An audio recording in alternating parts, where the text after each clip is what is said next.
고린도전서 15장은 부활장입니다. 그 앞에 있는 고린도전서 13장이 사랑장이듯이, 저 히브리서 11장은 믿음장이듯이 그 특징을 가진 몇몇 장들이 있고, 사실 모든 장마다 주제가 있는 것 맞습니다. 특별히 오늘 본문을 담고 있는 고린도전서 15장은 부활에 대한 이야기 가득 차 있습니다. 예수님의 부활에 대한 이야기며, 그 부활은 예수님의 부활로 끝난 것이 아니다라는 것을 일러주는 말씀으로 또한 채워져 있습니다. 그래서 우리는 오늘 말씀을 통해서 예수님의 이 부활이 어떤 부활이며, 우리 이 시대의 교회와는 어떤 관계가 있는지를 함께 살펴보고자 하는 것입니다. 첫 번째 살펴볼 것은 다시 살아나사. 본문 20절을 우리 다시 한번 같이 읽겠습니다. 그러나 이제 그리스도께서 죽은 자 가운데서 다시 살아나사 잠자는 자들의 첫 열매가 되셨도다. 아멘. 죽음은 죽음으로 끝나는 것이 아니래요. 다시 살아난다라는 것입니다. 너무나도 놀라운 복음, 굿뉴스 아니겠습니까? 죽음으로 끝나지 않는다. 멋집니다. 애벌레가 있습니다. 이 애벌레가 거의 죽을 것 같아요. 왜냐하면 껍질이 그렇게 다 꽉 감싸고 있어서 숨이나 제대로 쉬겠나 할 정도로 끈끈한 액체로 이렇게 담겨져 있는 애벌레가 죽을 것 같았는데,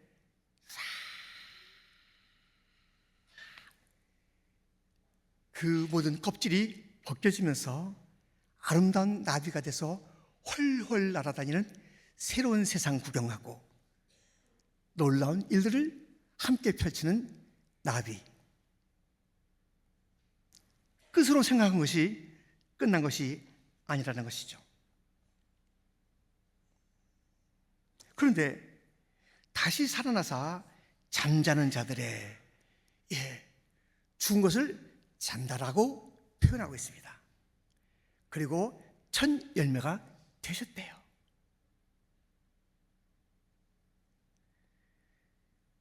예수님 다시 살아나셔서 모든 죽은 자들, 또 잠자는 자들의 첫 열매가 되셨다. 첫 열매는 모든 농부들의, 모든 사람들에게 굉장히 중요해요. 첫 수확, 첫 작품.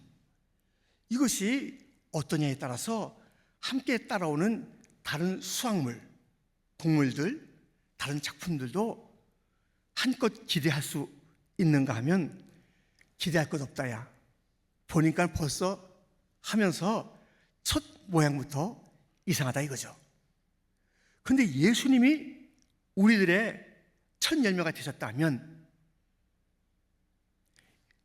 너무나도 놀라운 우리 주님의 그 모습이 함께하고 있는 성도, 그의 자녀, 그의 신부, 그의 어린 양, 그의 교회 펼쳐볼 때마다 정말 멋있는 그런 작품들이 아니겠습니까? 우리가 무슨 과일 바구니 갖다 열어볼 때에 과일 바구니가 처음에는 아주 그냥 멋있어요. 탐스러워요. 근데 한두 개 걷어내고 나니까는 이상해. 작고 어떤 것은 썩고 그러는 것은 드뭅니다마는 그런 경우가 있잖아요. 근데 예수님이 첫 열매가 되는, 그래? 교회는 어떨까? 들춰봤어요? 그를 따른 성도들은 어떨까? 열어봤어요? 형편없다고 그러면 어떻게 되는 거예요? 그럴 수가 없잖아요. 우리는 예수님이 멋진 작품인 것처럼 그를 따르는 우리들도 열면 열수록, 알면 알수록, 그렇지, 역시 예수님을 첫 열매로 모시고 있는 교회는 달라, 성도는 달라, 탄성을 잘내야 하는 것 아니겠습니까? 우리는 죽음으로 끝나는 존재가 아니라 그 넘어가 있다라고 말씀을 조금 전에 나눴고, 그것은 성경의 진리입니다. 여기만이 아니라 거기서의 비전과 소망을 갖고 있는 우리들은 늘 부활주일 뿐이겠습니까? 힘들고 어려워도 여기가 전부가 아니래. 여기서 우리가 성실하게 살아서 예수님의 첫 열매, 그 다음 열매들로 아름다운 모습을 보여야지 이라는 각오로 살 뿐만 아니라 거기가 있다는 생각을 하면서 이 땅에 힘들고 어려운 것들을 찬양으로, 믿음으로, 기도로 이길 수가 있으니 오늘 그것을 소망하며 찬송해요.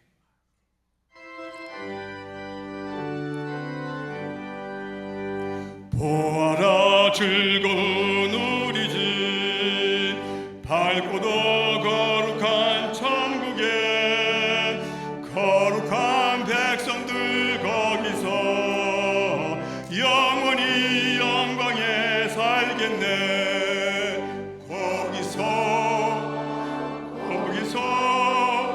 기쁘고 즐거운 집에서 거기서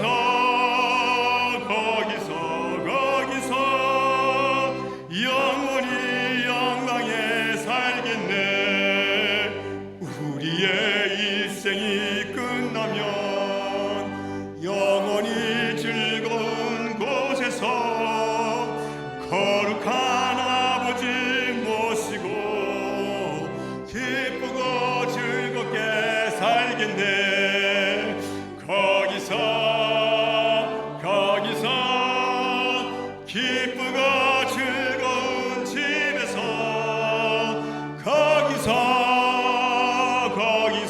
거기서 기쁘고 즐겁게 살겠네.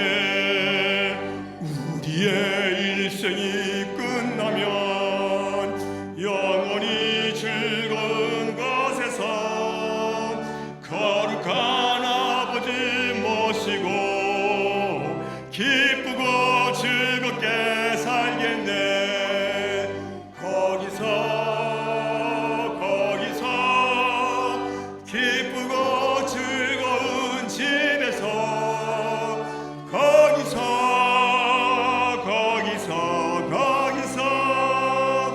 기쁘고 즐겁게 살겠네. 아멘. 부활장이라는 고린도전서 15장은 우리 주님의 부활에 대한 이야기로, 또 그를 따르는 우리들의 부활에 대한 이야기로 가득 차 있는데, 그 첫 번째 살펴본 것은 본문에서 다시 살아나사,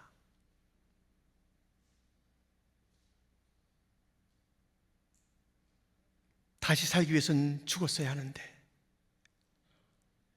평범한 죽음이냐고요. 죽음마다 다 사연이 있고 이야기가 있습니다마는 우리 주님의 죽음처럼 수많은 이야기를 담고 있는 죽음이 어디 있습니까?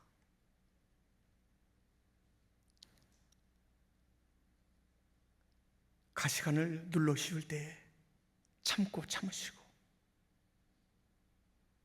목과 창을, 채찍을, 살점이 뜯어져 나가고 뼈가 보이는 그 채찍을, 조롱과 멸시 속에서 죽음을 당하셨던 예수님, 그리고 다시 사신 거예요.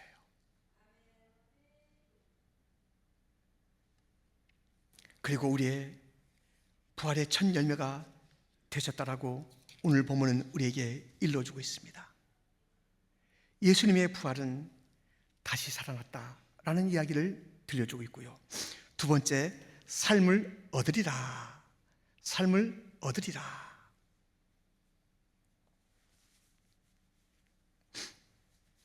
우리에게 삶을, 영생을 주신다라는 그 표현이죠.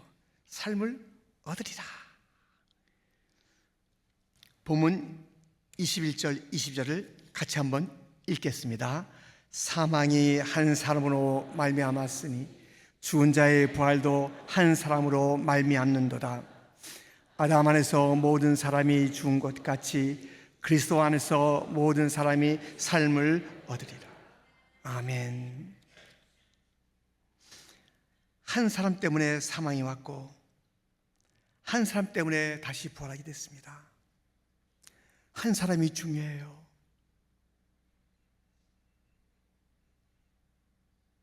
우리가 어떻게 살아가느냐?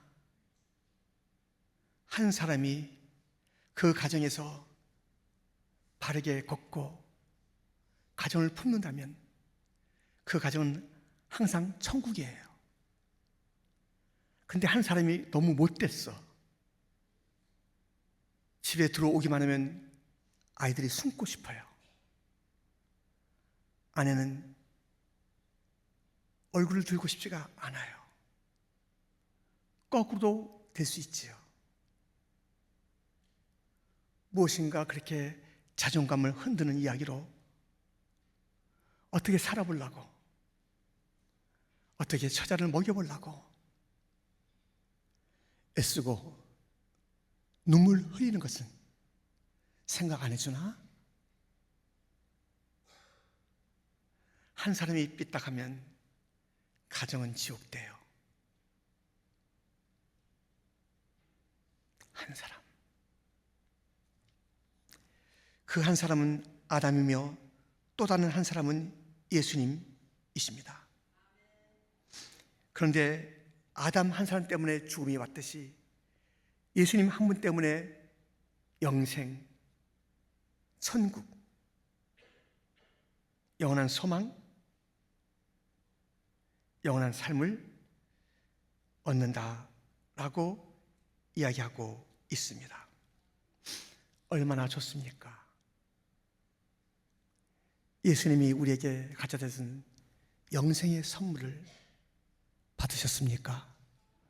아멘. 긴가민가 하십니까? 어쩌면 좋아요? 긴가민가 하지 않죠. 우리는 확신합니다. 주님이 주신 이 놀라운 선물을 우리는 이미 받았고 누리고 있습니다. 영생의 기쁨을 만끽하고 있습니다. 그래서 사망아, 너희 이기는 것이 어디 있느냐? 사망이 우리를 조롱해요. 너 무섭지? 죽음은 말이야, 내가 갖고 있는 무기인데 어딜 죽음, 사망을 가지고 우리 앞에서 겁을 주고 있습니다. 그러나 겁낼 것 없습니다. 사망을 이기신 예수님이 우리와 함께 하시기 때문에 사망의 저주와 무서움은 우리 것이 아닙니다. 예수님 안에서 영원한 생명을 가진 자들이 이 죽음의 문제로 흔들거려서는 안 됩니다. 왜? 우린 이미 죽음을 정복한 예수님과 함께 사는 자들이기 때문에 당당합니다. 아멘. 그래서 우리는 삶을 얻는다라는 이야기가 오늘 본문의 두 번째로 들려지는 이야기입니다. 세 번째로 들려지는 이야기는 자기 차례대로, 부활에는 차례가 있다는 이야기를 들려주네요. 우리 23절, 24절 한번 크게 읽어주실까요? 함께 시작.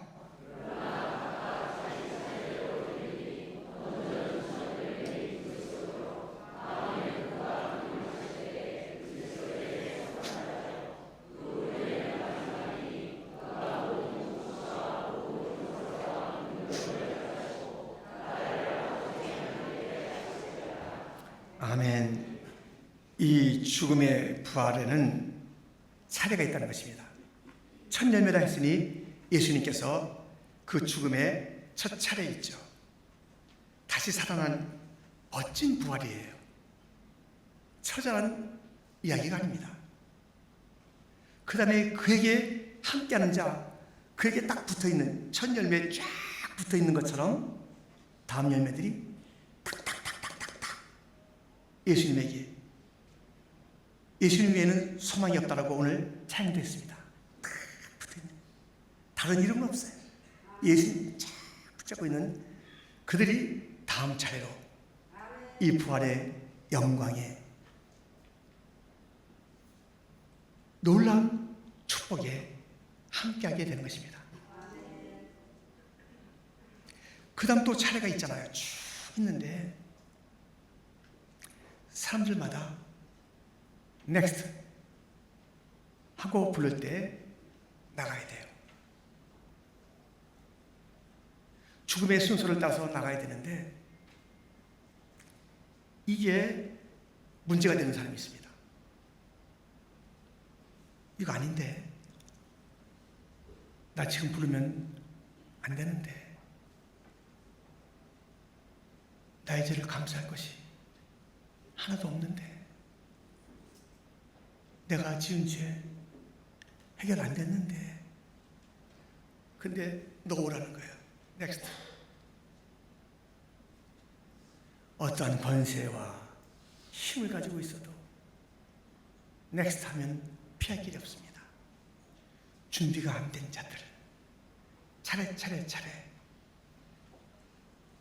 이 땅에 올 때 순서가 있었으나 넥스트는 순서를 몰라요. 오직 주님이 아시면서 부르는 거예요.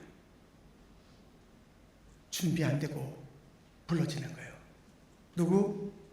부를 때 우리는 그 자리로 가는 거예요. 그런데 그 부를 때에 어떤 자들이요? 예수님, 그에게 붙어있는 자들, 계속 연결돼서 예수님 편에서 살고 예수님의 구속의 은혜를 누리고 죄 씻음 받고 내 자신의 의가 아닌 예수님의 의가 나에게로 찾아오고 나에게로 침투하여서 그 생명이 나에게 침투한 거예요. 우리의 생명은 이렇다면 우리 이름 부를 때 왜 겁이 나겠습니까? 여기서 필요하면 주님께서 남겨주셔서 쓰시고 사명자의 길을 가게 하시겠거니와, 이 땅에서의 사명이 끝나면 거기가 기다리고 있으니 우리는 찬송하며 넥스트 소리를 듣고 뛰어갑니다. 마라나타 마라나타 아멘. 주 예수여 오시옵소서. 마라나타. 주님 저 불렀죠? 그래 너 수고 많았더라. 너 참 잘 견디더라. 너 십자가 사랑하더라. 봐봐. 바울 사도는 나의 흔적, 예수의 흔적이 있다고 그랬어. 내가 자랑할 것은 십자가라고 그랬어. 난 너에게서 찾을 수 있다. 나 예수의 흔적을.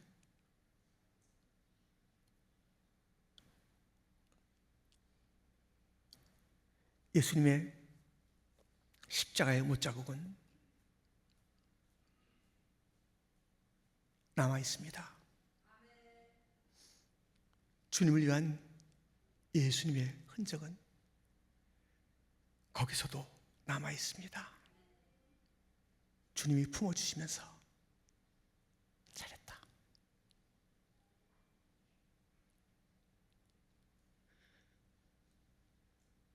아니, 일생을 살고 짧든 길든 웰던, 잘했어. 누구로부터요? 사람의 평가가 있을 수 있겠지만 예수님이 잘했다 한다고 그러면 더 이상 우리의 인생에 찬란한 열매가 어디 있겠습니까? 성도 여러분이요, 우리 그날을 기다립시다. 그날의 그 말씀을 들읍시다. 잘했다, 착하고 충성된 종아, 그 음성을 들읍시다. 이 땅에서 우리는 부활의 생명을 가지고 있는 자들 아닙니까? 우리의 차례가 있다 이겁니다. 우리의 차례 불로 우리를 한 사람 한 사람 저 본향으로 데려갈 그때에 우리는 주님에게 부름받은 그 부름을 쫓아서 우리의 차례를 멋지게, 그 마지막, 중요한 것은 마지막이에요. 마지막, 우리의 종말이에요. 종말. 힘들고 어렵고 때로는 실패하고 주 앞에 죄짓고하는 일이 있었으나 마지막에 다시 돌이켜 나 돌아가리라, 주님에게 돌아가리라, 주님의 품에 안기리라, 주님을 향해서 나가는 그 걸음으로 우리의 마지막을 만든다면 그 마지막 차례는 멋진 차례니 23절 24절을 다시 한번 같이 읽겠습니다. 그러나 각각 자기 차례대로 되리. 다시 처음부터요. 예, 다시 처음부터. 예, 제가 중간에 놓쳤습니다. 제 물 좀 잠깐 죽이고요.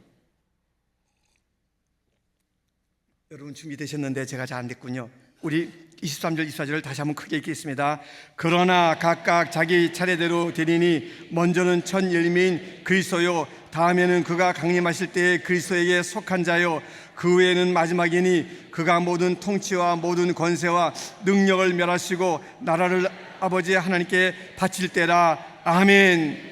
자기 차례가 있다는 것을 기억하고, 이것은 건너뛸 수도 없고 이것은 감출 수도 없는 차례이니, 순서이니 준비를 잘하는 것이 우리의 가장 좋은 방법. 잘 준비하여서 내 차례 왔을 때에 달려가 주님의 품 안에 안기는 자가 되기를 주님의 이름으로 축원드립니다. 주님 하면서 턱 안기는 거예요. 주님께서 꼭 안아주시는 거예요. 얼마나 멋진 그런 시간이겠습니까? 이 부활장은 많은 이야기를 담고 있습니다.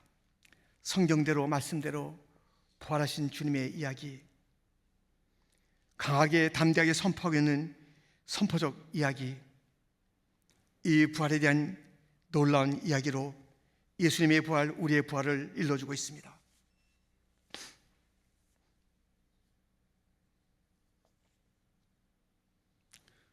우리 힘있게 살 수 있어요? 아멘. 그렇게 삽시다. 힘들고 어려울 때가 있긴 있어요. 너무나도 중요한 그런 그 고비고비마다 우리가 또 왜 그랬을까라는 그런 실수가 반복될 수도 있어요. 그러나 우리 낙심하지 말고 다시 사신 주 예수 붙잡고 일어섭시다. 아멘. 일어서는 거예요.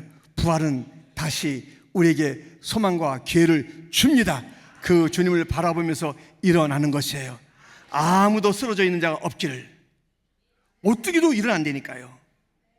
그거 10불이면 사는 거 10불도 안 되나요? 하여튼 그 싸게 살 수 있는 그 오뚜기도요, 배짱이 좋아서 누르면 일어나고 한참 눌러도 일하는 그러한 오뚜기가 있는 이 땅, 우리는 그것만 못합니까? 일어납시다. 살아납시다.